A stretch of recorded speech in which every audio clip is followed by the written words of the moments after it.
boa tarde, galera, espectadores da TV Repensar. O nosso endereço é www.radioTVRepensar.com. Hoje recebendo novamente, né, o nosso deputado estadual, Pepe Vargas, líder da bancada petista do Rio Grande do Sul. Seja bem-vindo novamente, deputado. Boa tarde, Leonardo. Boa tarde a você que nos acompanha aí pela TV Repensar. É um prazer, mais uma vez, participar do programa aí com vocês. O deputado, para começar, inclusive, até para colocar o público, né? O senhor foi ministro, o senhor foi ministro da agrário, né? Da parte agrária do governo Lula, é isso? Não, eu fui ministro do Desenvolvimento Agrário, do Desenvolvimento Agrário no primeiro governo da presidenta Dilma. Da Dilma. E depois, no segundo governo, eu fui ministro das Relações Institucionais e, no breve segundo governo, né, foi abortado pelo golpe, fui ministro das Relações Institucionais e ministro dos Direitos Humanos. Mas nessa parte do desenvolvimento agrário, qual o retrocesso maior que o senhor vê no governo Bolsonaro? O processo é brutal, né, Leonardo? Veja que começou ainda logo depois do golpe. Se vocês pegarem a primeira publicação no Diário Oficial do Temer, né, o Temer tomou posse, se eu não me engano, era numa quinta de tarde, né, quando a Dilma saiu do Palácio Planalto e eles entraram no Palácio Planalto, os golpistas entraram no Palácio Planalto. Na sexta de manhã, o Diário Oficial da União tinha duas questões que eram importantes. São as primeiras medidas do Temer como golpista. É a extinção do Ministério do Desenvolvimento Agrário. O Ministério do Desenvolvimento Agrário foi extinto. E depois eles incorporaram aquilo que um arremedo de estrutura do Ministério do Desenvolvimento Agrário dentro da Secretaria, dentro da Casa Civil, melhor dizendo, se eu não me engano, na Casa Civil. E junto disso também havia o resgate do programa, a segunda publicação, as duas coisas estavam publicadas, era a retomada do programa de desestatizações lá dos anos 90 do governo Fernando Henrique Cardoso. Foram as duas primeiras medidas que ele tomou. Isso era a conta que os golpistas pagavam à bancada ruralista, que nunca engoliu a existência do Ministério do Desenvolvimento Agrário. Então começa que não existe mais uma estrutura dentro do Estado brasileiro que priorize a agricultura familiar, a reforma agrária, esses temas que eram trabalhados pelo Ministério do Desenvolvimento Agrário. Mas não é só o fim da estrutura. Tem uma coisa impressionante. Outro dia, eu conversando com o Carlos Guedes, que foi presidente do INCRA, no período em que eu fui ministro do Desenvolvimento Agrário, nós nos demos conta que os últimos decretos de desapropriação de terras para fins de reforma agrária no Brasil foram assinados, fomos nós que encaminhamos, assinados pela presidenta Dilma. Porque já em 2015, já no segundo governo Dilma, o companheiro Patrus Ananias assumiu o ministério, mas ali já estava toda aquela ebulição, né, da trama golpista, e logo na sequência, no final do ano, início de 2016, veio o golpe. Então o Patrus e a equipe que estava lá no ministério nem tiveram condições de encaminhar novos decretos. Então os últimos decretos de desapropriação de terras para fins de reforma agrária, dentro da lei, como está firmado na legislação brasileira, foram em fevereiro de 2014. De lá para cá não foi desapropriado um palmo de terra mais. E existem ainda terras improdutivas no Brasil que poderiam ser passivas de desapropriação. Também nesse mesmo processo não houve mais nenhuma, para falar da questão fundiária, agrária, enfim, não teve mais nenhuma área indígena, nenhum território indígena demarcado. Nenhum. Aliás, eu estou acompanhando aqui no Rio Grande do Sul a verdadeira saga do povo indígena Xoclém, que reivindica a demarcação das suas terras, estão aguardando a decisão do marco temporal também. Nada, nenhuma área indígena nova em processo de demarcação. O mesmo vale para os territórios quilombolas. Nada, absolutamente nada. Tá? Bom, além disso, as políticas públicas que haviam para o desenvolvimento da agricultura familiar, não que elas tenham sido extintas, mas elas na prática são extintas pela ausência de orçamento. Então, novamente, a área da política agrícola para a agricultura familiar está lá no Ministério da Agricultura, mas o Ministério da Agricultura pensa mais o agronegócio, né? Então, por exemplo, a política de crédito, que era o PRONAF, Programa Nacional de Apoio e Fortalecimento da Agricultura Familiar. O PRONAF, nós chegamos a operar o PRONAF com 28, 29 bilhões de reais de crédito ofertado, com taxa de juros negativa, ou seja, taxa de juros abaixo da inflação, tanto para o investimento, e o custeio era quase taxa negativa. Hoje eles anunciam um montante, mas depois os agricultores vão para tentar buscar o financiamento no sistema financeiro e não conseguem acessar, porque fazem um anúncio, mas depois não viabilizam as fontes para custear a equalização da taxa de juros. O programa de aquisição de alimentos, que inclusive a principal parte dele, o orçamento dele, nem estava no MDA. Nós, do MDA, tínhamos uma parte do programa de aquisição de alimentos que era para formação de estoques reguladores, que é outra coisa que acabou. Eu vi ali que uma pessoa perguntou para falar do desmonte da Conab. De fato, há um desmonte total, né? O Léo, há um desmonte total da Conab na construção de estoques reguladores, né? Isso tem impacto, como o Léo disse, na inflação de alimentos e na agricultura familiar. Então, o Estado brasileiro não tem mais nenhuma política, nem de formação de estoques, nem aquelas políticas que servem para o escoamento de estoques, que às vezes tu precisa escoar estoque para permitir que o agricultor familiar possa vender o seu produto, né? Então, não tem mais nenhuma política de estoque regulador, nem política de prêmio para escoamento de produção por parte da Conab. E o Programa de Aquisição de Alimentos, a principal orçamento dele estava, inclusive, no Ministério do Desenvolvimento Social, porque ele era uma política que foi concebida lá no CONSEA, no primeiro governo do Lula, foi no âmbito do Conselho de Segurança Alimentar e Nutricional que se encaminhou a proposta de que o governo deveria pensar uma política de segurança alimentar e nutricional e, ao mesmo tempo, viabilizando o escoamento da produção da agricultura familiar. Então,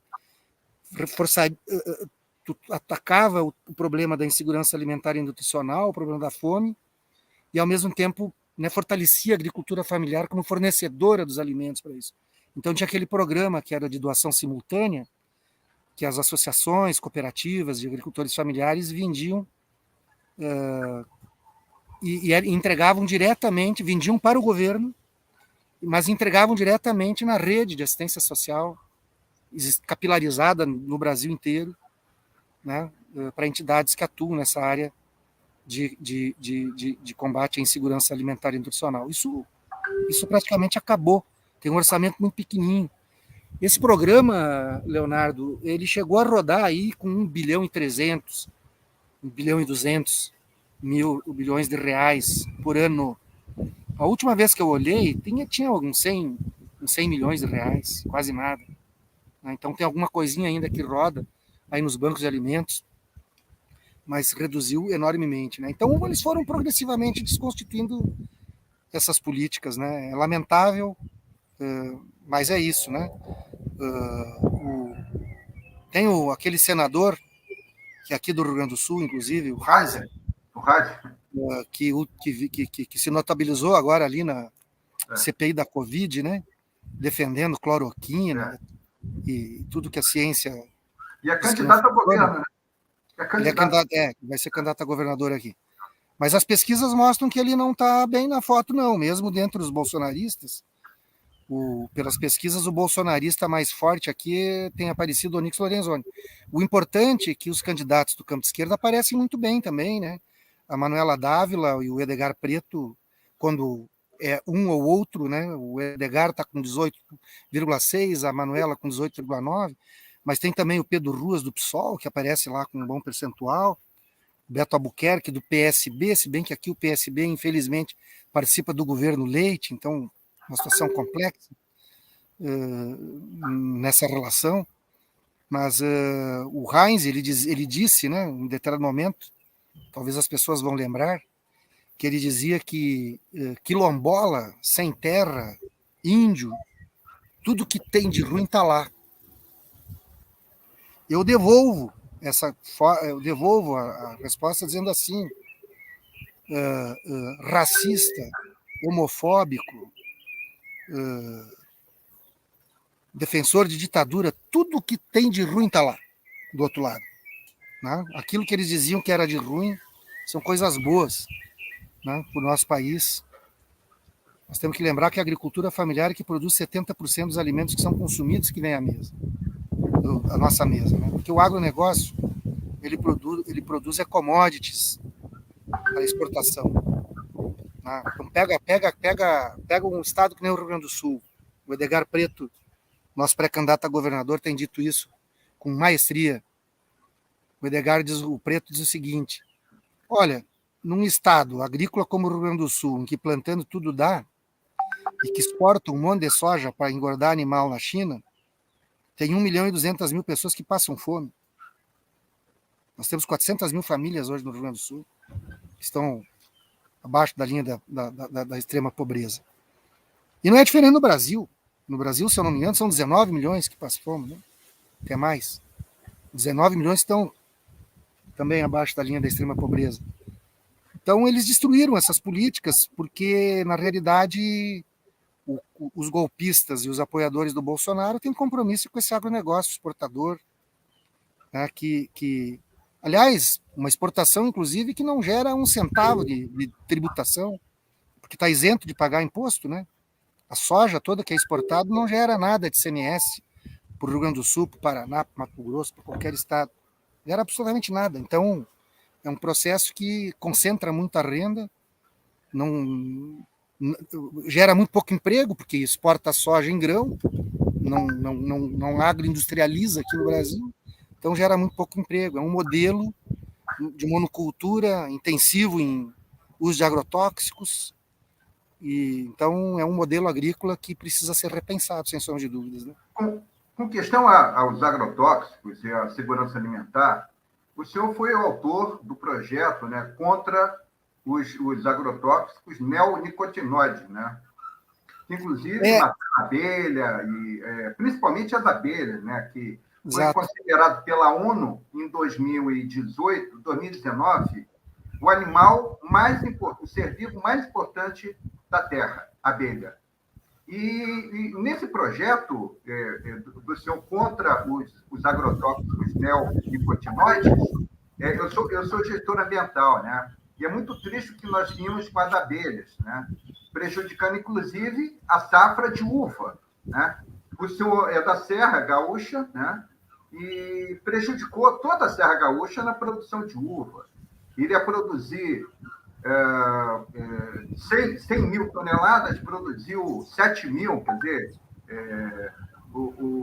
dá um tiro no pé.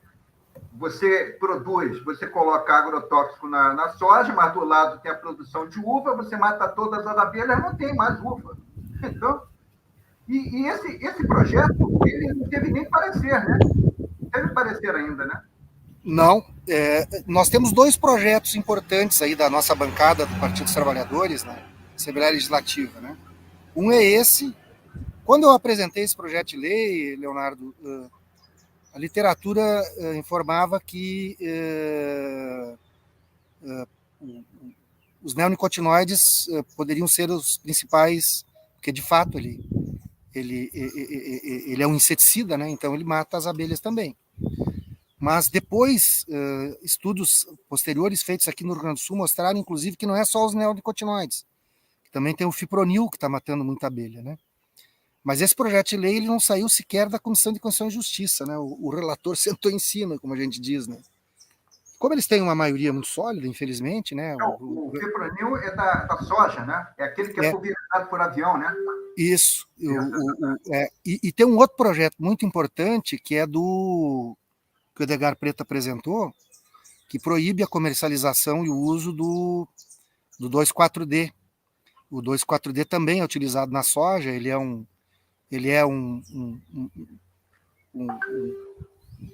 atinge aquilo que eles chamam de ervas daninhas. Eu não gosto de usar esse termo, né? São ervas adventícias, que estão ali na natureza e que, se fosse um processo de manejo sustentável, seria perfeitamente possível conviver com isso, mas eles usam o 2,4-D, então ele é um desfoliante, tem dado graves problemas na deriva, como eles fazem pulverização aérea. Conforme o vento, esse agrotóxico vai para alguns quilômetros depois e está atingindo culturas de frutas, né? Seja de uva, seja de oliveiras. O Rio Grande do Sul tem aqui uma região que está tendo um desenvolvimento muito grande na produção de oliveiras e de óleo de oliva, de excelente qualidade, inclusive, e outras frutícolas também, né? É a primeira vez na minha vida, Leonardo, que eu vi numa audiência pública ter conflito dentro da Farsul. A Farsul é a Federação da Agricultura do Rio Grande do Sul, é a grande entidade do agronegócio gaúcho. E eles sempre tiveram muita unidade entre eles em todos os temas. Agora começou a dar divergência entre eles, porque tem grandes produtores de frutas que são associados da Farsul, que tem um conflito com produtores de soja que usam o 2,4-D e está desfolhando as suas árvores frutícolas e gerando perdas na produção, né? Mas até o presente momento não se encontrou uma solução adequada. A Secretaria de Estado da Agricultura é muito omissa, o próprio Ministério Público, nesse caso, na minha avaliação, pelo menos, ele tem tido dificuldade de confrontar, digamos assim, o peso político e econômico do complexo do soja, né? Então está cada vez gerando mais conflitos essas questões aí, né? E de fato, a mortandade das abelhas é um desastre ecológico, né? Porque elas, além de produzir o mel, o própolis, a cera... Ela poliniza, né? Oi? Elas são polinizadoras, né? Não são os únicos polinizadores, mas são polinizadores fantásticos, né? Fantásticos, né? Então, não tem como pensar a natureza e a produção de frutas sem esses bichinhos polinizadores, né? O deputado, o senhor, como médico, agora, dia 7 de outubro, foi aprovado a Lei 10.833 dos agrotóxicos. O que é realmente, na parte da medicina, é um negócio cruel.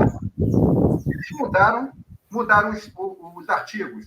O segundo artigo até o 7º, tiraram e colocaram uma frase.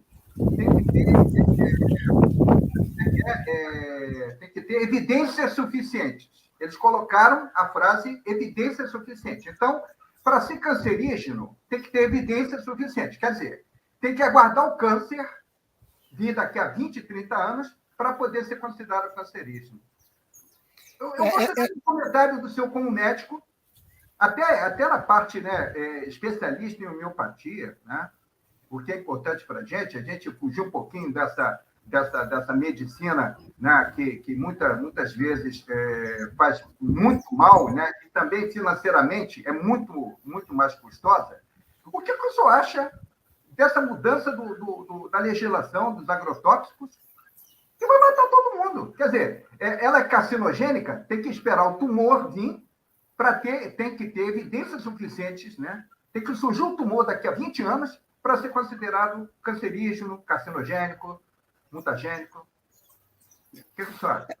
Essa é uma pressão permanente, né? O lobby permanente da indústria química, que sempre tenta afrouxar a legislação, sempre tenta reduzir a informação ao consumidor, né? Isso ocorre nessa questão dos agrotóxicos, isso ocorre na questão da produção de alimentos também, os rótulos, né? A informação de se o produto derivado de soja é de soja transgênica ou não transgênica, né, por exemplo. Então, infelizmente, a correlação de forças que tem hoje nos parlamentos acabou gerando essas situações, né, de que eles estão, como dizia o ex-ministro do Meio Ambiente, tem que aproveitar agora para passar boiada. Né? E eles estão, de certa forma, passando a boiada em muitas coisas. Aqui no Rio Grande do Sul também, o governador do estado do Rio Grande do Sul encaminhou um projeto de lei. O Rio Grande do Sul foi o primeiro estado brasileiro a ter uma legislação sobre agrotóxicos. Né? De 1982 a legislação. De autoria de um deputado que era do PMDB, à época, chamado Antenor Ferrari. E agora o PMDB, vergonhosamente, votou contra a lei do Antenor Ferrari. O governador mandou o projeto. O que dizia essa lei? Entre outras coisas, que agrotóxicos que não têm registro ou são proibidos de serem utilizados no seu país de origem, no país onde ele foi desenvolvido, eles não podem ser comercializados e utilizados no estado do Rio Grande do Sul. Né? Uma legislação que vinha desde 82, que inclusive havia sido questionada a sua constitucionalidade e o Supremo Tribunal Federal tinha considerado constitucional a lei gaúcha. Pois justamente logo após a decisão do Supremo Tribunal Federal considerando constitucional, começou a pressão para o governo do estado e para a Assembleia Legislativa mudar. E o governador Eduardo Leite encaminhou o projeto de lei e foi revogado o artigo dessa lei inovadora lá de 1982.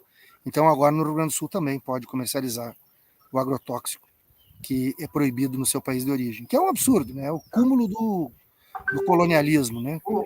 O senhor não acha que a proximidade com o Paraguai, a Argentina, o Uruguai, mas estou falando mais Paraguai, porque é só um pequeno espaço de terra, pula do Paraguai, passa pela Argentina, já está no Rio Grande do Sul, que pode favorecer a entrada de agrotóxico proibido no Brasil, porque 30% dos agrotóxicos que estão por aí são proibidos na União Europeia, mas estão vindo via China, no Paraguai. Não tem como barrar na fronteira, fica difícil.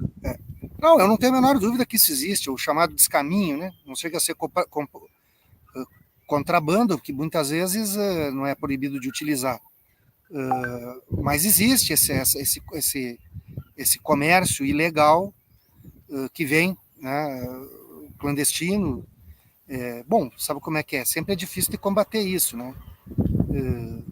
Porque tem várias coisas que entram, né?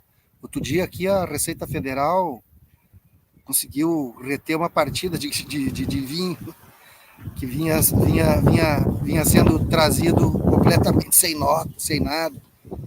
Então, também essas estruturas de fiscalização e controle nas alfândegas são importantes, mas eu não tenho a menor dúvida que e logo no Rio Grande do Sul, que é o maior produtor de vinho do Brasil. O maior exportador também, né? Exportador também. Sim. Estava entrando a turma trazendo completamente frio tudo. Felizmente descobriram, né? Você como médico, eu tenho visto aqui em Sapucaia, e a gente tem discutido muito, o problema das lotações. Né? As lotações, o nome já diz, lotado. Por quê? Porque durante a pandemia se reduziu o número de veículos. Vamos diminuir o número de veículos, que é para diminuir a aglomeração. Mas é uma idiotice. Se você vai diminuir o número de veículos, você aumenta a aglomeração. E você teve um projeto, que inclusive foi negado, né, o projeto, né, para regulamentar o número de passageiros em lotações, né? Não foi isso? O ônibus, né? Porque tinha aqui chegou um ponto aqui no Rio Grande do Sul que o governo do estado lavou as mãos. Né? Ele tinha desenvolvido um sistema de controle, digamos assim, da transmissão da Covid-19. Doméstica, né?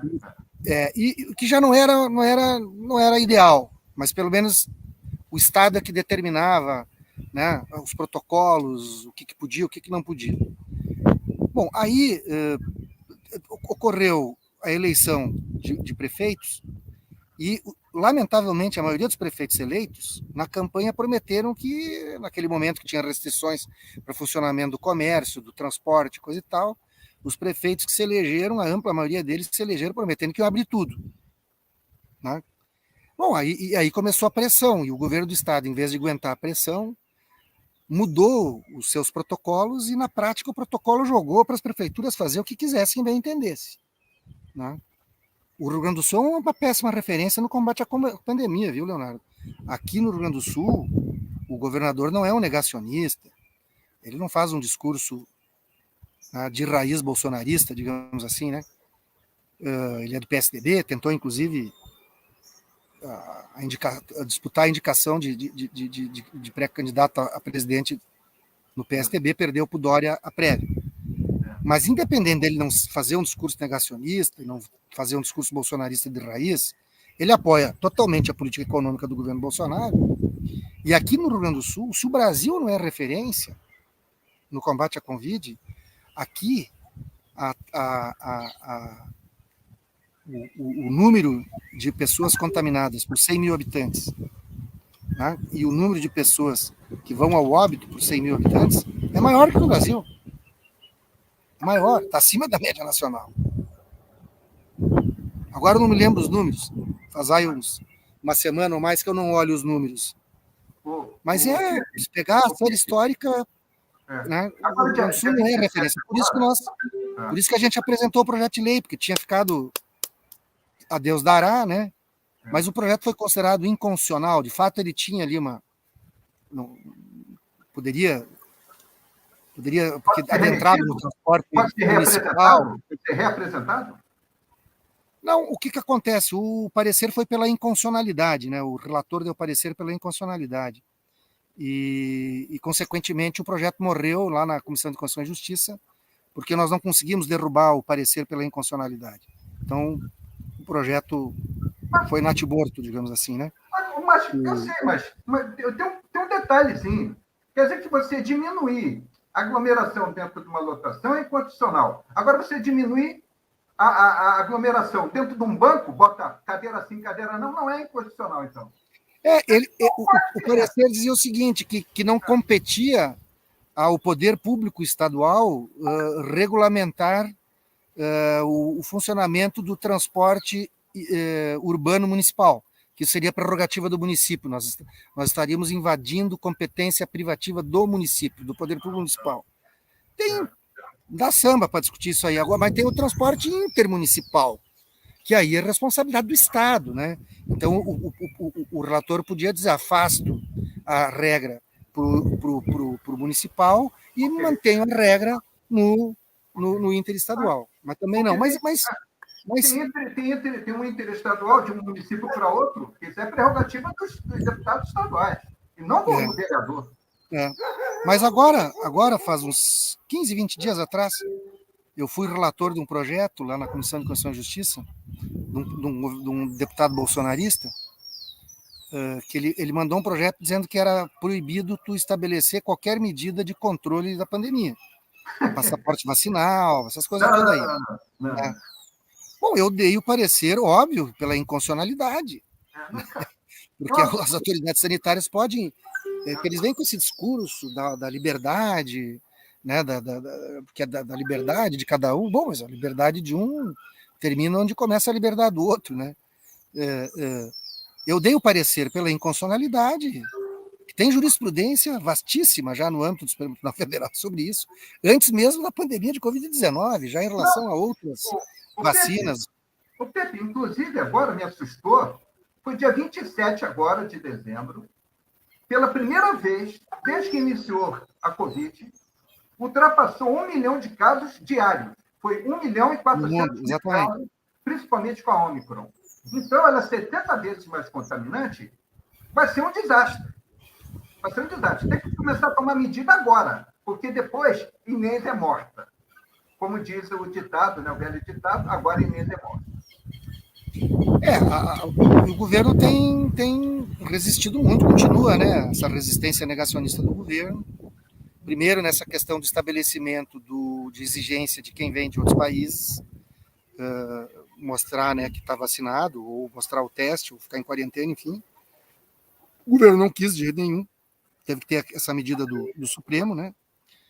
Agora, esse tema da vacinação das crianças de 5 a 11 anos é outra questão, lamentável.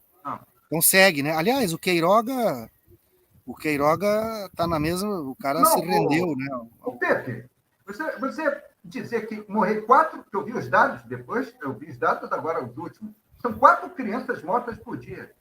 Quer dizer que não cabe vacinação, porque só morreu 4. Não, é um absurdo. Ele perdeu uma chance de ficar quieto, né? É. Mas, enfim, esperar o quê de alguém que se submete a um sujeito que nem o Bolsonaro? Ele está se desmoralizando, né? Junto à comunidade médica, junto à comunidade científica brasileira. Está se desmoralizando. Bom, do general Pazuello ia se esperar o quê? Né? Não tinha nada que esperar. Como diria o personagem aquele do Aparício Torelli, como é que era, o Barão de Tararé, né?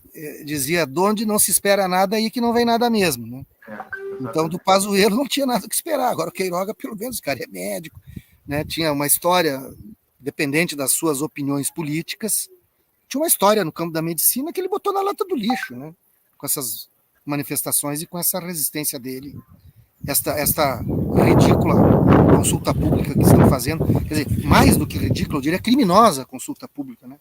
Porque se a gente estivesse no campo do ridículo é uma coisa, nós estamos no campo de uma política negacionista criminosa. Ô, Pepe, nós temos várias perguntas aqui do América Vermelha, que é o Jailton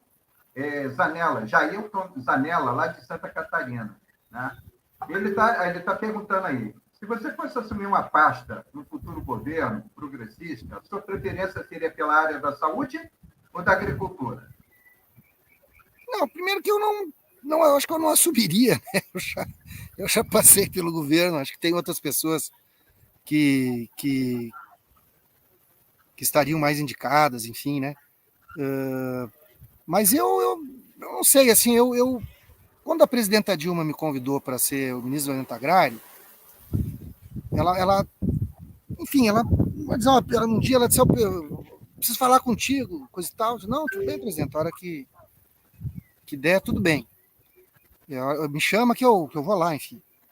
Mas eu, na época, eu estava no mandato de deputado federal e eu era presidente da Frente Parlamentar da Micro da Pequena Empresa, que teve um protagonismo muito importante ali, mesmo antes de eu ser presidente, outros companheiros, como o Cláudio Vinhati, de Santa Catarina, o José Pimentel, de Ceará, que foi inclusive ministro da Previdência do Lula, o saudoso companheiro Pedro Eugênio, de Pernambuco, que infelizmente o Pedro Eugênio faleceu, foram presidentes da Frente Parlamentar da Micro Pequena Empresa naquele período também, o Pedro Eugênio foi depois de mim, inclusive.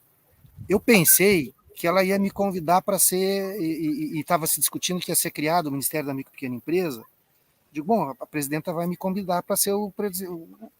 Ela disse que vai criar o negócio da Micro Pequena Empresa, eu acho que ela vai me convidar para isso, era o que eu imaginava. Aí quando eu cheguei lá, ela veio com o Ministério do Desenvolvimento Agrário. Cheio de surpresa, né, a presidenta, né? Eu fiquei surpreso, né? Fiquei surpreso. Às vezes, não, mas aqui... tu fosse prefeito de Caxias, tu tem experiência de gestão, lá tem agricultura familiar. Enfim, ela tinha sido secretária de Estado do Olívio Dutra, secretária de Minas e Energia. Né? Então ela conhece bem aqui. Bom, né? E de fato, quando eu fui prefeito, eu tive a oportunidade de nós construirmos... tinha uma equipe muito boa na Secretaria da Agricultura, nós construímos políticas públicas para a agricultura familiar muito significativas na cidade, né? Bom, e a saúde, sem sombra de dúvida, é a minha área de formação, né? Mas eu acho que nós tivemos grandes ministros da saúde. O Chioro, o Padilha, o Humberto Costa, o Temporão, né? Acho que foram ministros muito bons, né? Nós estamos bem servidos ali, né? Tivemos sempre equipes muito boas ali no Ministério da Saúde ao longo e que construíram políticas públicas importantíssimas, né? SAMU, Farmácia Popular, né? Se fez aquela mudança no Programa de Saúde da Família que viabilizou definitivamente o Programa de Saúde da Família, que depois mudou para a Estratégia de Saúde da Família, né? Conjunto de políticas muito significativas, o Mais Médicos, né? E aqui eu poderia falar tantas outras coisas. Então acho que foram períodos marcantes, né? Eu acho que o nosso governo deixou a desejar um pouquinho no financiamento da saúde. Eu acho que podia ter ido um pouquinho mais. Quando nós perdemos a CPMF, né? nós perdemos um recurso importante para a saúde, né? Mas Por aí mais tem que digam que o dinheiro da CPMF não ia para a saúde, não é verdade isso, não. Ele ia para a saúde. A ampla maioria do dinheiro da CPMF ia para a saúde, né? Então, eu acho que o caminho que foi feito na saúde nos governos do Lula e da Dilma é mas significativo. depois veio a PEC 95, né? Aí destruiu tudo, né? Bom, nós dizíamos, né, quando era uma emenda constitucional ainda, que era a proposta, era a PEC da morte, né? E de fato é a PEC da morte, porque ela retira, né, o dinheiro das políticas públicas e libera totalmente a despesa financeira. Então é a PEC encomendada a dedo pelo sistema financeiro para pagar o sistema da dívida, né? Pepe, você estava falando aí sobre agricultura familiar, o Zanella perguntou aí, uma outra pergunta dele, e aí eu já até respondo para o Zanella, né? O desenvolvimento do agronegócio e da agricultura familiar são compatíveis? Não. Eu acho que tem que haver como compatibilizar o agronegócio com a agricultura familiar. Como fazer isso? O problema primeiro, né, tem que deter o avanço das fronteiras agrícolas. Nós temos terras agricultáveis mais do que suficientes no Brasil. Esse papo de que não é preciso desmatar para aumentar a produção do agronegócio. Não precisa desmatar. Pelo contrário, tem que inclusive reflorestar. Aliás, eu tive a oportunidade de participar do debate do Código Florestal. Foi uma situação muito difícil, né? Vamos lembrar que o Congresso Nacional tinha aprovado uma proposta de Código Florestal que a presidenta Dilma vetou, e aí a própria presidenta resolveu ela conduzir o debate interministerial para construir uma nova proposta de Código Florestal que foi encaminhada depois e foi aprovada. Uma proposta que estabeleceu um princípio, nós utilizamos um princípio que era o princípio das responsabilidades comuns, porém diferenciadas, ou seja, todo agricultor tem que ter responsabilidade para com a preservação ambiental, mas tem responsabilidades diferenciadas. Eu não posso tratar do mesmo jeito um agricultor que tem 10 hectares de um outro que tem 10 mil ou 20 mil hectares. O latifúndio é uma coisa, a agricultura familiar é outra. Estabelecemos responsabilidades distintas. Mas ao fim e ao cabo, e óbvio que num terreno onde nós não tínhamos exatamente a maioria parlamentar para aprovar aquilo que a gente queria. Então tinha que ter algum espaço de negociação para evitar o mal maior. E eu acho que a gente foi feliz naquilo. Não seria ainda o Código Florestal dos nossos sonhos, mas ele permitiria uma recuperação de cobertura vegetal no Brasil muito significativa. Eu não me lembro do montante. Quem tinha esses números na cabeça, tudo era a Isabela Teixeira, que era a nossa ministra do Meio Ambiente à época, né? A equipe da Isabela, inclusive, fez esses cálculos todos, porque a gente criou lá o cadastro ambiental rural, o programa de recuperação ambiental, onde aquele agricultor que eventualmente tinha desmatado área de preservação permanente ou a reserva legal poderia recuperar, dava um prazo para recuperar, em vez de já sair só multando, se ele autodeclarasse e apresentasse o seu plano de recuperação ambiental, né, nós teríamos aí um caminho para recuperar a cobertura vegetal. Então, não só não deve desmatar, como inclusive tem que recuperar a cobertura vegetal. Essa aqui é a realidade, né? E o grande problema do agronegócio é o problema da sua visão de monocultura e essa visão da chamada Revolução Verde, né? Que é intensiva em agrotóxicos, intensivas em grandes máquinas e que gera muito pouco emprego. Então, teria que pensar, né, uma outra forma de produção. Esse relatório aí, nem é pop. Esse relatório aí saiu agora no final de outubro, né? Que foi feito pela ABRA, Associação Brasileira de Reforma Agrária, e para o Instituto Alemão, Friedrich Ebert Stiftung. Não sei falar muito bem, mas... É a fundação do Partido Social Democrata, então, a Fundação Friedrich Ebert. Nesse relatório, se chegou exatamente à conclusão de que o agro não é pop, o agro não é tech, o agro não é tudo. E ali, com dados científicos, falou que o agronegócio ele gasta mais do que do que arrecada, porque ele gasta muito mais, ele recebe de subsídios, não gera emprego. E tem outra coisa, o Pepe, muito urgente aqui para a nossa agricultura, inclusive aqui no Rio Grande do Sul. Eu sou do Comitê Sinos há 18 anos, 19 anos já. E ali, 70% da água vai para o agronegócio.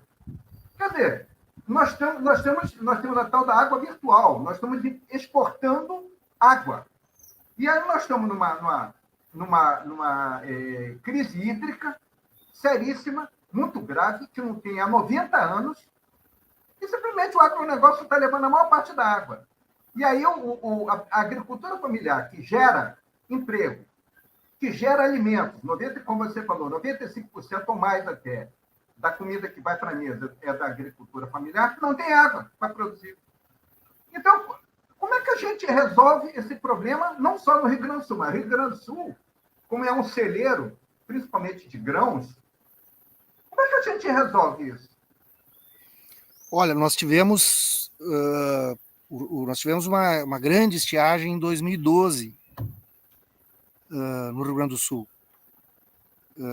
E naquele período, tanto o governo federal como o governo estadual, era o Tarso o governador, nós fizemos ações conjuntas emergenciais para atender os agricultores que estavam sofrendo com a estiagem. E aí o governo do Tarso construiu uma política que chamava-se, tinha um nome, eu não me lembro, mas era uma política para estimular a irrigação, utilizando os recursos do Pronaf, mas o Estado do Rio Grande do Sul ele também pagava parte do financiamento do agricultor familiar que fosse pensar seus sistemas de irrigação. O problema é que depois veio o governo Sartori e essas políticas foram descontinuadas. Não deu sequência. Agora nós tivemos, em 2019 para 20 e 20 para 21, nós tivemos também regiões do estado do Rio Grande do Sul que tiveram estiagem. O governo do estado e o governo federal não fizeram absolutamente nada. Absolutamente nada. Ainda antes da pandemia, no início de 2020, eu e o Edgar Preto, em nome da bancada, nós somos 8 deputados, 7 deputados e uma deputada, a bancada do PT, somos a maior bancada na Assembleia Legislativa. Em nome da bancada, eu e ele levamos para o chefe da Casa Civil, nós queríamos entregar para o governador pediu para entregar para a Casa Civil. Nós fizemos uma sistematização de todas as ações feitas lá naquele período de 2012 entre o governo federal e o governo estadual para combater a estiagem. Eu disse que nós entregamos lá no início de 2020, antes da pandemia, acho que foi janeiro ou fevereiro de 2020, que eu e ele fomos lá, entregamos por escrito, né, uma memória de tudo que tinha sido feito, quanto tinha custado, que órgãos estavam envolvidos. Eles não precisavam fazer igual, mas ali tinha um caminho a ser seguido. Não fizeram absolutamente nada. Nada. Aí a nossa bancada apresentou um projeto de lei que é uma proposta emergencial para a agricultura familiar, que visa equalizar a taxa de juros zero, para a agricultura familiar. Aí tem soluções distintas para quem produz para subsistência, outras soluções para aqueles já que produzem para os mercados, né? Fruto da experiência da bancada ali, além de deputados, né, que tem muita experiência, nós temos ali na nossa bancada, eu acho que, deixa eu ver, tem eu, o Zé Nunes, o Mainardi e o Marrone, que fomos prefeitos. O Mainardi e o Valdeci também. O Valdeci foi prefeito de Santa Maria, o Mainardi foi prefeito de Bagé, o Marrone de Pelotas e o Zé Nunes prefeito de... O Jefferson não foi, né? Oi? O Jefferson não foi prefeito. Não, o Jefferson não chegou a ser prefeito. Mas o Jefferson é ali da região de Santa Rosa, ele sempre teve um vínculo muito forte com a agricultura familiar, da mesma forma como o Edgar Preto, né, que teve a vida inteira dele vinculado a essa luta pela questão da agricultura familiar e da reforma agrária. Então a bancada que tem a Sofia, que é a nossa colega, que foi vereadora também em Porto Alegre. Então é uma bancada que tem bastante experiência. Então nós juntamos ali E nós temos uma assessoria técnica muito boa, nós temos pessoas que foram secretários de Estado na assessoria técnica da bancada do PT, inclusive nessa área da agricultura, a Secretaria de Desenvolvimento Rural que existia. Então nós produzimos uma proposta muito interessante. Até o presente momento o governo não deixa votar, porque eles têm maioria, e não apresentou nenhuma proposta concreta para enfrentar essa questão. E nós estamos novamente com uma estiagem batendo a porta, né? Nós teríamos uma estiagem fortíssima esse ano. As previsões são terríveis, né? O volume pluviométrico dos meses aí agora de dezembro já não foi bom, novembro já não era ideal, e janeiro, fevereiro e março o volume, a pluviometria vai ser muitíssimo abaixo da média. Então, lamentavelmente, nós estamos caminhando para uma forte estiagem novamente. Não tem uma política pública nem do governo federal nem do governo estadual, né? Eu estive no Fórum Social, eu estive no Fórum Social Mundial em 2020, ali na Assembleia, apresentando, estava o Edgar Preto, estava na mesa, né, com o presidente ali, no Fórum Social Mundial.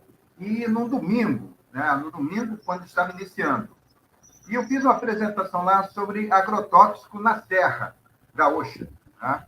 Porque do Comitê Sinos são 30, eram 33, né? 32, agora são 30 municípios, né? Houve uma alteração, e muito agrotóxico na Serra, e muita mortalidade infantil, o que me preocupava, dados do IBGE. E ali nós estávamos falando, inclusive, também da crise hídrica, também, que aquilo concentrava os agrotóxicos na água, né? Que vem descendo da serra e tudo, e vai impactando todo o Rio dos Sinos, né? E aí, por falar em Fórum Social Mundial, você sendo da Comissão de Constituição e Justiça, o Fórum Social Mundial agora em janeiro é sobre justiça e democracia.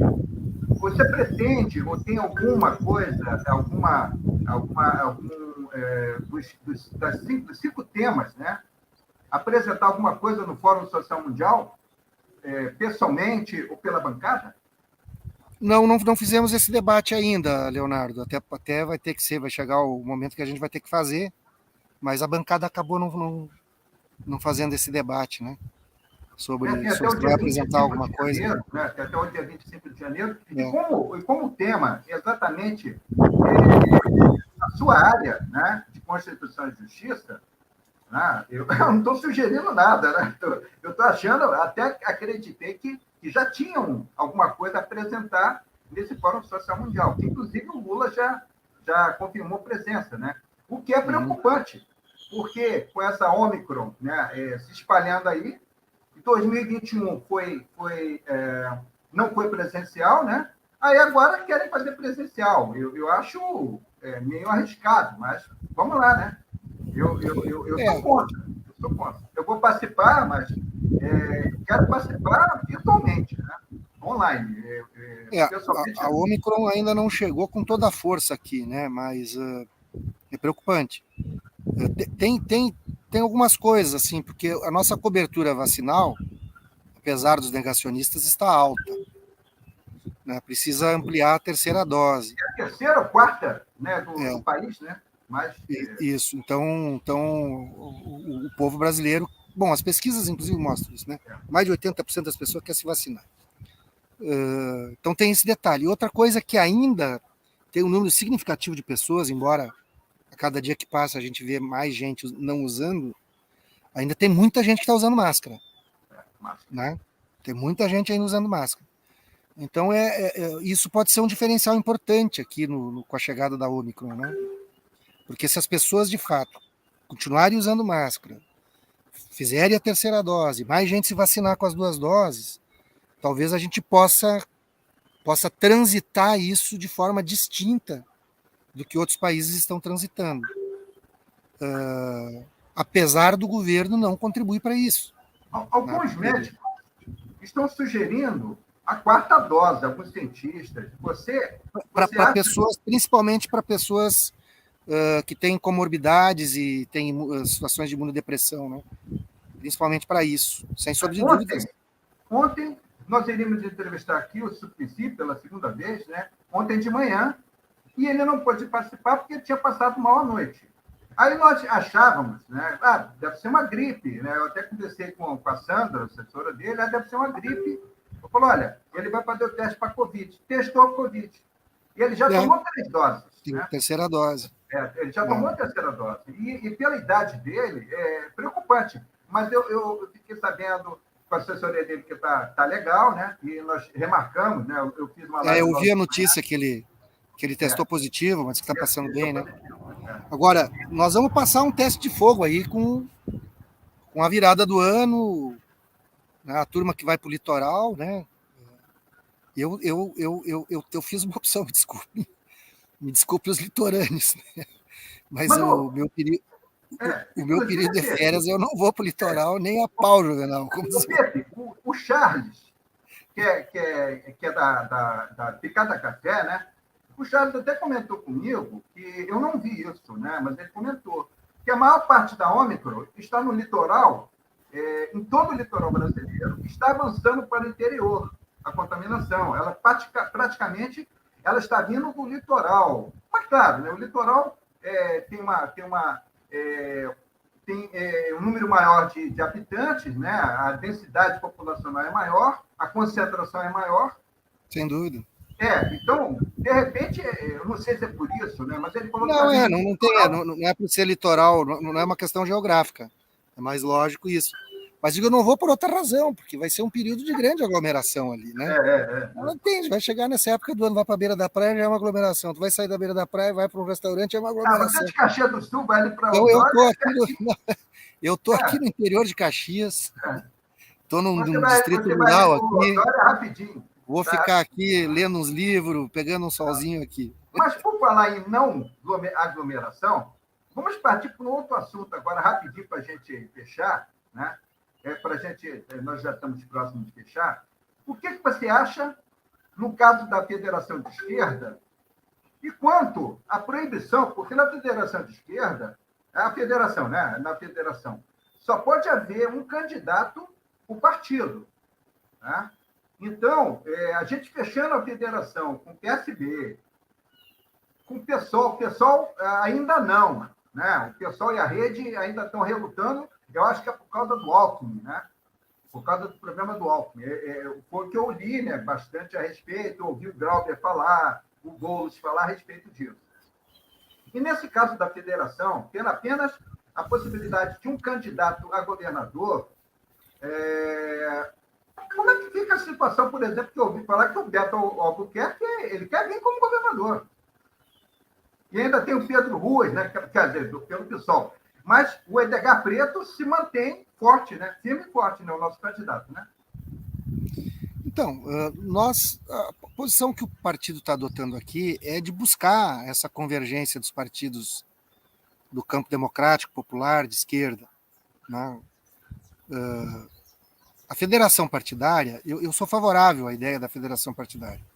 Nós tentamos lá em 2008, 2007, já incluir isso na legislação e não conseguimos. Por que eu acho que a federação é importante? Ela vai levar a uma confluência de partidos e muitos deles depois vão se fundir. Vai deixar de ser uma federação e vai ser um partido só. Porque esse número de partidos que está aí é algo que não existe, né, gente? É um troço que chega a beirar a indecência. Tá? Então, e isso gera um desgaste junto à população, porque né, parece que tudo é igual e coisa e tal. Né? Então, porque qual é a grande virtude dela? Bom, a federação é uma espécie de coligação, mas ela não é uma coligação que vale até o dia da eleição, porque hoje em dia a coligação vale só até o dia da eleição. Depois não vale mais, né? Tem que ser durante o período legislativo todo. Aquela federação vai funcionar como se um partido fosse. Vai ter uma bancada só, vai ter uma liderança só, vai ter uma assessoria só. Né? Então isso vai diminuir, de fato, vai confluindo. Né? E depois as regras, a legislação da federação permite que cada partido mantenha a sua autonomia, mantenha o seu funcionamento, enfim. Né?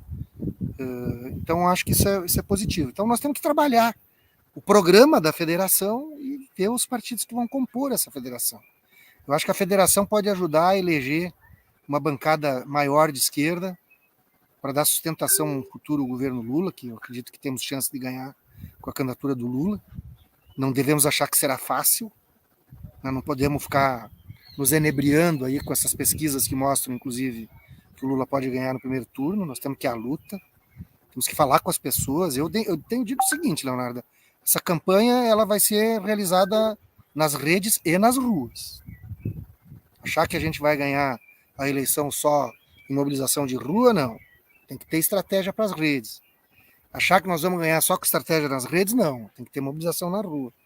Então eu digo, nas redes e nas ruas, nós temos que atuar, levar a mensagem da candidatura do Lula.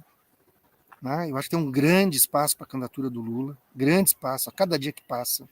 As pessoas cada dia, né, são lembradas de que viviam melhor no tempo do Lula, tinham um emprego, não tinha essa disparada de preço de alimentos, não tinha esse absurdo do preço da gasolina, não tinha esse absurdo da informalidade que hoje as pessoas estão submetidas no mercado de trabalho. Né? Então, acho que tem, mas o adversário ele tem artimanhas. Ele, né, na campanha de 2018, a gente viu que foi, né, o disparo em massa nos grupos de WhatsApp que eles cadastraram previamente, nos perfis que eles foram comprando de empresas que atuam no mercado, né, que aí segmenta, né, com aqueles softwares que eles chamam de mineradores. Então, eles mandavam a mensagem conforme o freguês lá, os algoritmos mostravam que eram as preferências dessa pessoa, e conforme aquilo eles iriam disparando uma fake news aqui, uma fake news ali, mentiras contra a candidatura do Haddad, etc, etc, etc. Então, por isso que eu digo, é nas redes e nas ruas. Então, nós temos essa possibilidade, é uma chance real. Ela está ao alcance das nossas mãos. Né? E eu acredito que a candidatura do Lula ela vai puxar também as candidaturas dos governadores que estiverem associados, os candidatos a governador que estiverem associados à candidatura do Lula. O nosso lema aqui no PT do Rio Grande é Lula lá e Edgar Preto aqui. Né? Esse vai ser o nosso lema. Ô, Leonardo, está trancado o teu microfone.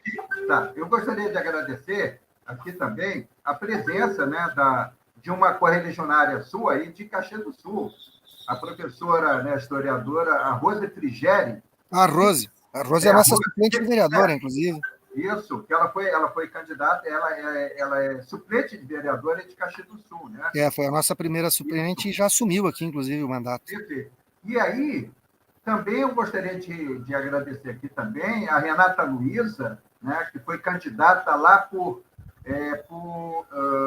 e agora esqueci o nome, lá em Minas Gerais, né, do município lá de Minas, foi candidata a vereadora.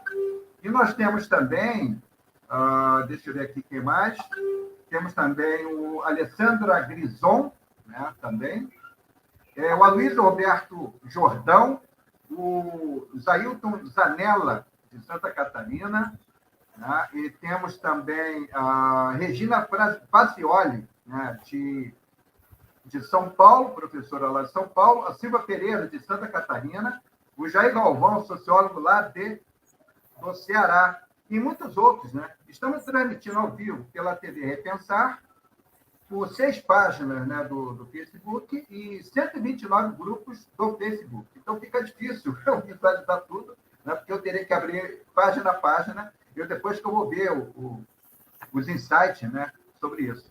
Mas, o Pepe, quais os seus planos para 2022? O pessoal quer saber quais os seus planos. Não, nossa grande prioridade é tentar eleger o governo federal e o governo estadual, né? Mas o partido ainda não abriu o processo de discussão de candidaturas proporcionais, mas a minha disposição é, assim que abrir, a conversa que tem com companheiros e companheiras, aqui é novamente me colocar à disposição para concorrer a deputado estadual. Né? Nós começamos um trabalho aqui na Assembleia Legislativa, acho que tem toda a condição de continuar, espero dessa vez ser um deputado da base de sustentação de um governo democrático e popular. E aí, nesse contexto, exatamente de continuar o trabalho, o que você pode demonstrar, né? Claro que todos são importantes, mas hoje qual o seu principal trabalho, o que realmente te toma mais tempo, o que te dá mais esperança de concretizar? Qual é o trabalho hoje, seus projetos, que você mais se dedica? É claro que você se dedica a todo, mas sempre tem um que é aquele projeto-chave. Qual que você acha que... Então, Leonardo, eu apresentei vários projetos assim individuais meus, né? Mas nós temos uma bancada que funciona de forma coletiva. Nós temos reunião semanal da bancada, os projetos, cada companheiro ou companheira que apresenta um projeto, antes de apresentar formalmente na Assembleia, ele encaminha para a assessoria técnica da bancada. A gente já discute ali alguma coisa. E tem projetos que são coletivos da bancada. Eu, nesse momento, inclusive, ao longo do ano de 2021, e continuarei agora em 2022, eu sou o líder da bancada do PT na Assembleia Legislativa. Então, a nossa bancada, no momento, elegeu 4 projetos como prioritários para trabalhar. Né? Que projetos são esses? Eu já falei, inclusive, de alguns aqui. O primeiro projeto é um projeto que é encabeçado pelo companheiro Valdeci Oliveira, que é o projeto que trabalha o programa de renda básica. Né? Por conta desta gravíssima situação que para nós é prioridade, que é o combate à fome. Então, me permite uma parte. Pois não. Inclusive, o STF, baseado na lei, né, 10.835 de 2004, né, que começou a vigorar em 2005, que é do Suplicy, tem que começar a ser pago agora em janeiro, a partir de 2022, né, a renda mínima, né, básica, a renda básica cidadã, né, do projeto do Suplicy. E quando o deputado Valdeci Oliveira também apresentou esse projeto, juntamente com a bancada do PT, o Suplicy esteve no Rio Grande do Sul para poder fomentar essa discussão. E agora o STF mandou pagar. E o governo federal falou que não vai pagar porque não tem dinheiro, não pode furar o teto. O Gilmar Mendes até alegou e falou assim, não tem discussão, tem que pagar. Como é que vai ser feito? Porque está faltando saber como é que os estados, né, como é que vai ser feito esse pagamento para essa renda básica cidadã? Não, se o STF decidiu, o governo vai ter que cumprir, não tem saída, né? Mas nós sempre concebemos aqui, veja, nós sempre concebemos aqui o projeto de renda básica como algo que complemente também um programa nacional. Então não é contraditório, né? Porque tu pode, e os estados podem complementar essas questões, né? Então esse é o primeiro projeto que a gente colocou como prioridade. O segundo projeto que a gente coloca como prioridade é o projeto que trata do crédito subsidiado para a agricultura familiar. O terceiro projeto é um projeto que trata para micro, pequenas empresas e empresas de pequeno porte. Microempreendedores individuais. Micro e pequenas empresas e empreendedores individuais. É um projeto que cria, no estado do Rio Grande do Sul, um fundo de aval e cria um programa de crédito também subsidiado pelo governo do estado. Tem instrumentos para fazer isso. Nós já aproveitamos leis já existentes, né, e redesenhamos, então eles têm total condição de constitucionalidade. E o quarto projeto é o projeto que visa estabelecer critérios para a política de valorização do piso regional do salário mínimo. A política, os estados podem estabelecer piso regional para o salário mínimo, além do que é o salário mínimo nacional. O Rio Grande do Sul é um dos estados que tem isso, foi criado no governo do Olívio Dutra ainda. Há uma forte pressão de setores mais atrasados aí do empresariado para que o governo do estado acabe com o piso regional do salário mínimo. E o governo Leite, inclusive, o ano passado não deu zero de reajuste. E esse ano estava querendo dar 2%. Depois de muita briga, nós conseguimos levar para 5%. Mas nós temos um projeto de lei que estabelece uma política permanente, que estabelece critérios para que o salário mínimo regional tenha uma política de valorização de acordo com o desempenho da economia do Estado. Mais ou menos o que o governo Lula e Dilma fizeram com a política de valorização do salário mínimo, que garantia a inflação, medida pelo INPC, mais o crescimento do produto interno bruto, né? Então, isso fez com que o salário mínimo, inclusive, nesse período do governo Lula e do governo Dilma, tenha tido o maior crescimento acima da inflação da sua história. Foi, agora não me lembro, acho que foi 74%, 75%, não me lembro o valor exato, acima da inflação, né? Então, nós também estamos querendo que o Estado do Rio Grande do Sul tenha essa política. Esses 4 são os nossos projetos prioritários. Um é para o trabalhador assalariado, um é para micro e pequena empresa, empresa e microempreendedor individual, o outro é para agricultor familiar e o outro é para as pessoas que estão em situação de extrema pobreza. Segundo consta, em janeiro agora não vai ter aumento do salário mínimo para os aposentados, né? Os aposentados tirar o cavalinho da chuva, né? Porque está complicado isso aí. Os aposentados vão ganhar o INPC, né? Pelo menos, porque eu acho que eles não revogaram. Pode ser que eu esteja enganado, mas eu acho que não foi revogada a lei do INPC, né? Que foi criada lá no governo do Lula, que garante pelo menos o INPC para os aposentados, a inflação corrigida pelo INPC. E o salário mínimo, esta sim, a política de valorização do salário mínimo foi definitivamente revogada, né? Ô Pepe, ali como é que você vê essa perda de arrecadação de ICMS, por exemplo, da Refap, né? Eu sou da Refap, e por conta da privatização. Assim como eles privatizaram, né, a toque de caixa e abaixo do preço de mercado, a Relan, na Bahia, lá em Mataripe, lá na Bahia, lá, a Landulfo Alves, eles vão fazer com a Refap. E a empresa que vai pegar a Refap, o expertise dela é de distribuição, não é de refino. Então, o negócio dela vai ser apenas distribuição, só. Esse que é a expertise dela. Vai haver perda de arrecadação de ICMS pela Refap no estado do Rio Grande do Sul. Como é que se combate isso? Como é que se minimiza esses efeitos devastadores da privatização da Petrobras, né? Aí na Refap em Canoas? Bom, primeiro nós vibramos quando deu errado aí a tentativa de venda, né, que a Petrobras queria fazer, porque estava já na boca do túnel para privatizar a refinaria Alberto Pasqualini, e a proposta era com o Grupo Ultra, né, se eu não me engano. Ultra. Era o Grupo Ultra, e acabou não tendo um entendimento ali entre o Grupo Ultra e a Petrobras. Então isso foi muito importante. A gente espera, inclusive, que esse processo não ocorra e que com a mudança do governo a gente consiga retomar uma política de reconstrução da Petrobras, né? Porque ela tem que ser reconstruída, porque o verdadeiro crime, o verdadeiro roubo que aconteceu, eu vou dizer como é roubo mesmo, porque vamos lá, né, Leonardo? Os caras venderam áreas do pré-sal que tinham reservas reconhecidas internacionalmente superiores a 100 bilhões de reais, e eles venderam por 4 bilhões e meio de reais. Desculpe, de dólares. 100 bilhões de dólares de reservas reconhecidas. Possivelmente haveria até mais do que isso. Essas eram reconhecidas. E fizeram leilões e venderam por 4 bi e meio. Se isso não é um roubo, o que é um roubo, então? O que é corrupção? Por 50 centavos.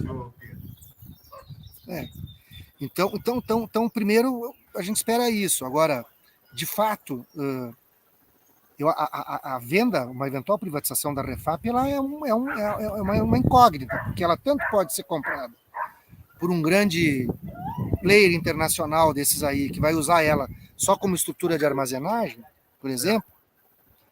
O caso da Ultra.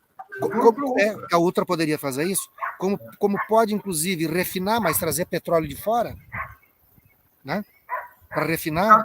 O caso da e aí os royalties do petróleo já eram, né? Porque os royalties do petróleo só existem se tu refina petróleo produzido e extraído no Brasil, né?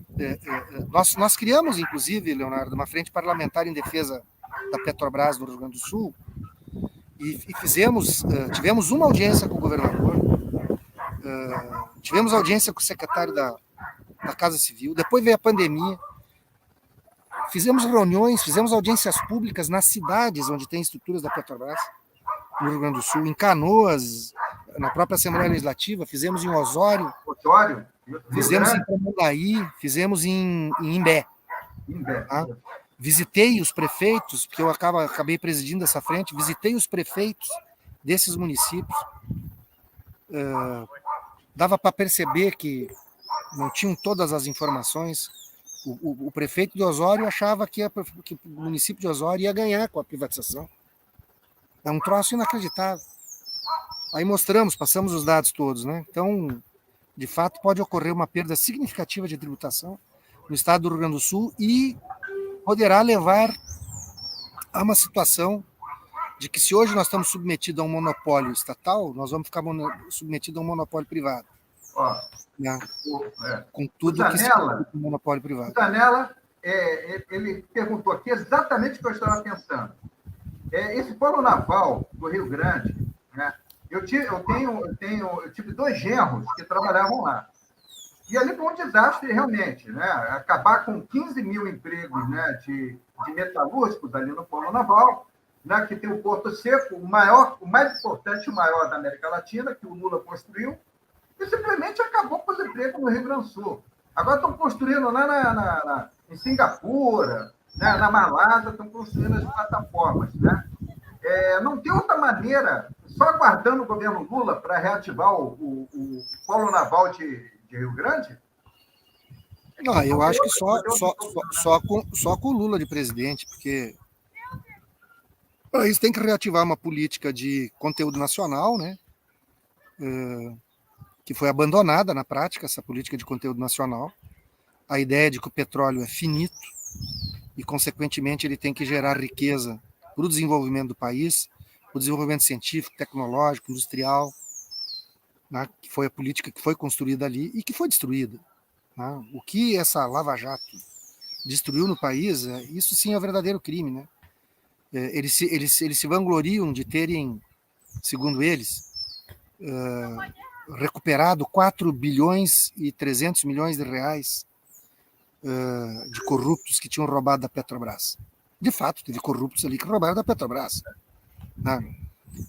Aliás, né, todos eles, lamentavelmente, aqueles caras lá que estavam na direção, que o Cerveró, já nem me lembro mais o nome de toda aquela turma lá. Não lembro. Todos eles, lamentavelmente, né, Leonardo, tinham feito concurso público para entrar na Petrobras e galgaram, porque a Petrobras tinha uma estrutura que permitia que a pessoa fosse galgando postos internos. E esses caras, de fato, roubaram. Né? Mas a Lava Jato diz que recuperou 4 bi 300. Olha o que a gente já perdeu. O que o poder público deixou de arrecadar. E os empregos? Hã? Os empregos que o Moro fechou. Empregos, arrecadação tributária. Enfim, tem inclusive, tem uma mensuração que foi feita, né? Houve um instituto que fez essa mensuração. Eu não me lembro agora o valor, mas é um valor absurdo. Né? E veja como é que é, né? Foi preciso um hacker que, aliás, nem um cara de esquerda né? Tal do Walter, nem de esquerda o rapaz. Não. Né? Ele era, inclusive, bolsonarista. E começou... E era ficcionado pela Lava Jato. Né? E aí, quando ele foi lá vendo atrás, descobriu... Bom, aí o cara meio que se revoltou também quando descobriu a verdade. E como foi importante, né? Graças às revelações da chamada Vaza Jato, né? Do que ele ripou deles lá, é que apareceu a verdade, do que a verdadeira quadrilha era dirigida pelo Moro e pelo Deltão Dallagnol. Isso sim é uma quadrilha. Né? Aliás, agora o Tribunal de Contas da União está pedindo quanto que a empresa, aquela que contratou o Moro, está pagando para ele. Em que... Vamos ver. O TCU, né? O TCU está cobrando, né?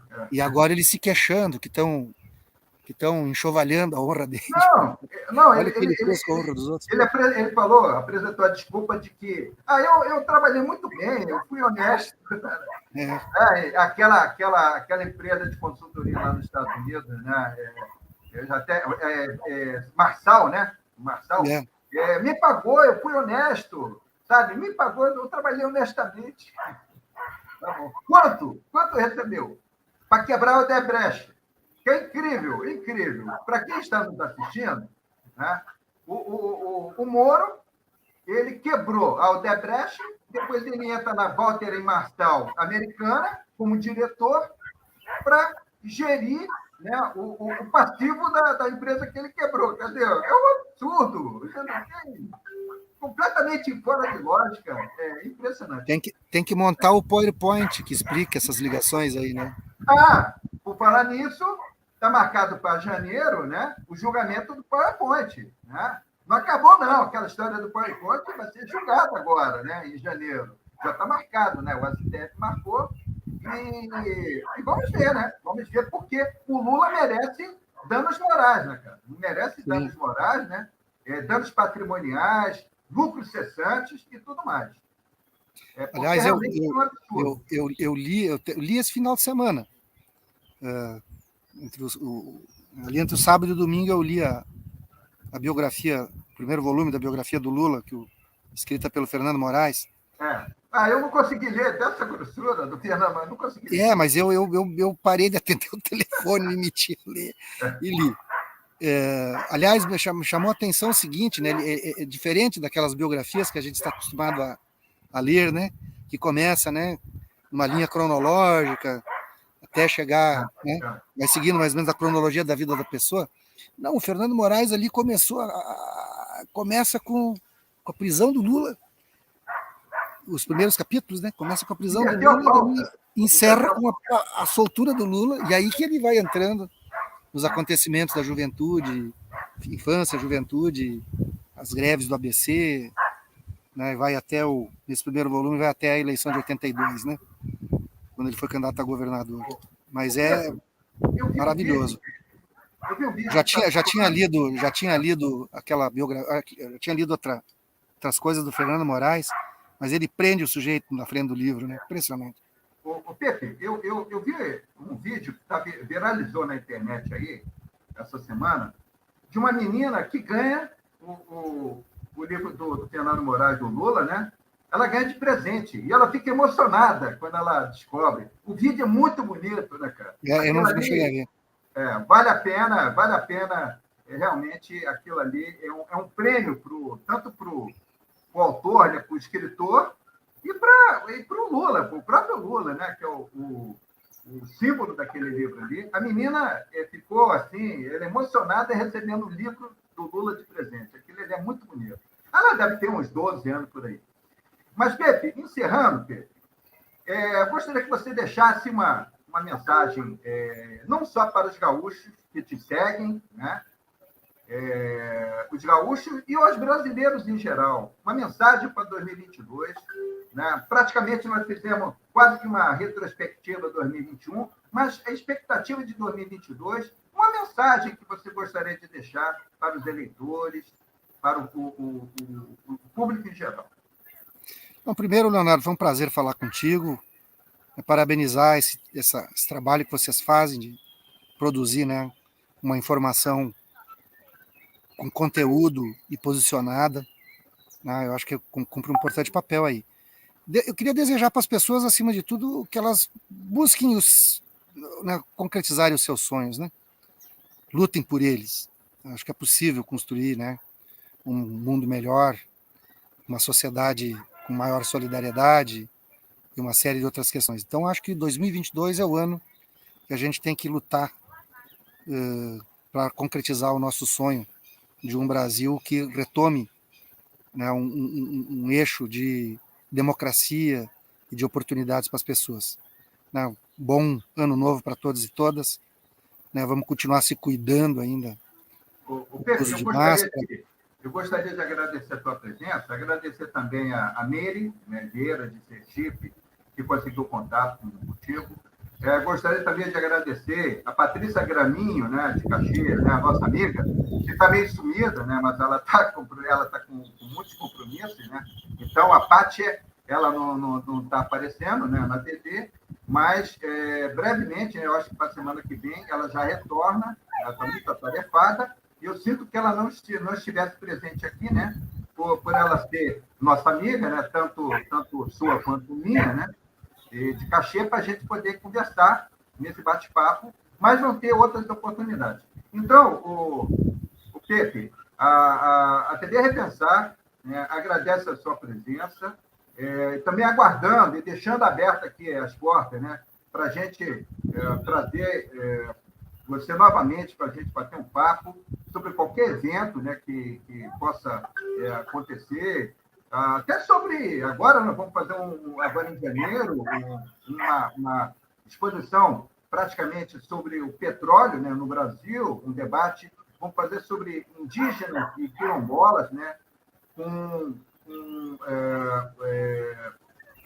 companheiros aqui da setorial do PT, setorial indígena do PT aqui do Rio Grande do Sul, né?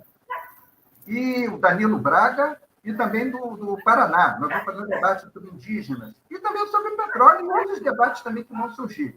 Então, Pepe, a gente abre as portas aqui para a TV, por o que você precisar, a gente coloca na TV, no nosso site.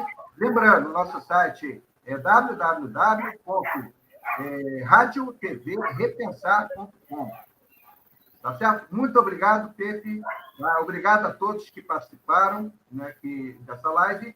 Um bom final de ano, boas festas. Se cuidem, porque a Ômicron está por aí. E o doutor Pepe Vargas está avisando a todo mundo. Máscara, distanciamento social, e se cuidem. Tá certo? Isso aí. Valeu, Pepe. Muito obrigado. Valeu, galera. Um abraço a todos. Tchau, tchau. Tchau.